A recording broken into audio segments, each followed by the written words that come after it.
നേരത്തിലായിട്ട് ഒരു മനുഷ്യനെ കാണുന്നില്ലല്ലോ പഠിച്ചോനെ. ആളെ കിട്ടിപ്പോയി മതി. ഈ ഷാരോണിന്റെ കയ്യിൽ ഗ്രീഷ്മയുടെ നെക്കഡ് ആയിട്ടുള്ള നൂഡായിട്ടുള്ള ഫോട്ടോസ് ഉണ്ടായിരുന്നു. ആയിക്കോട്ടെ, ഇന്ന് നമുക്ക് ഇവിടെ തന്നെ കൂടാ.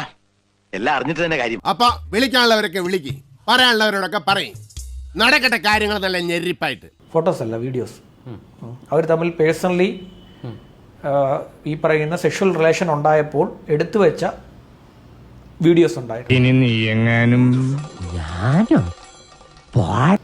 ഈ കുട്ടി അറിയാതെ തന്നെ ഷാരോൺ അത് എടുത്തു വെക്കുമായിരുന്നു. അത് ഈ കുട്ടിക്ക് ഭയങ്കര ഭയമായിരുന്നു, ഗ്രീഷ്മയ്ക്ക് സംഭവം അങ്ങോട്ടാ വന്നെ. ഭയങ്കര ഭയമായിരുന്നു. വേണമെന്നെങ്കിലും ഇത് പുറത്തു വിടുമെന്നുള്ളൊരു ഭയം ഉണ്ടായിരുന്നു. സൈനികനാണല്ലോ കല്യാണം കഴിക്കാൻ. അങ്ങനെ പറയരുത്, എല്ലാവരും അങ്ങനെ കാണരുത്. എല്ലാവരും അത്രക്കാരല്ല. ഈ സർപ്പത്തിൽ തന്നെയല്ലേ വിഷമുള്ളതും വിഷമില്ലാത്തതും. അപ്പോൾ അയാൾക്ക് ഇത് അയച്ചു കൊടുക്കുമോ, നാളെ കല്യാണം കഴിച്ചാൽ ഇത് പുറത്തു വരുമോ എന്നൊക്കെയുള്ള ഭയം ഉണ്ടായിരുന്നു. പോലീസിന്റെ കയ്യിൽ അതുണ്ട്. അത് ഞങ്ങൾ ആരും അറിഞ്ഞില്ല, ഞങ്ങൾ ആരും അറിഞ്ഞേയില്ല. പോലീസ് അത് പുറത്തു വിടത്തില്ല. ആ ഫോണൊക്കെ പോലീസിന്റെ കയ്യിലുണ്ട്.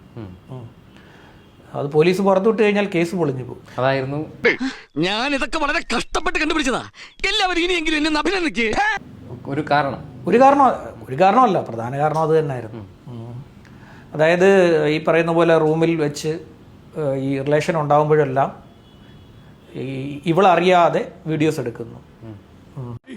ഈ അടി പിടി വെടി. ഞാൻ പോട്ടെ, പോകാൻ വരട്ടെ. ഇഷ്ടപ്പെട്ടെങ്കിൽ ലൈക്ക് ചെയ്യണം, കമന്റ് ചെയ്യണം.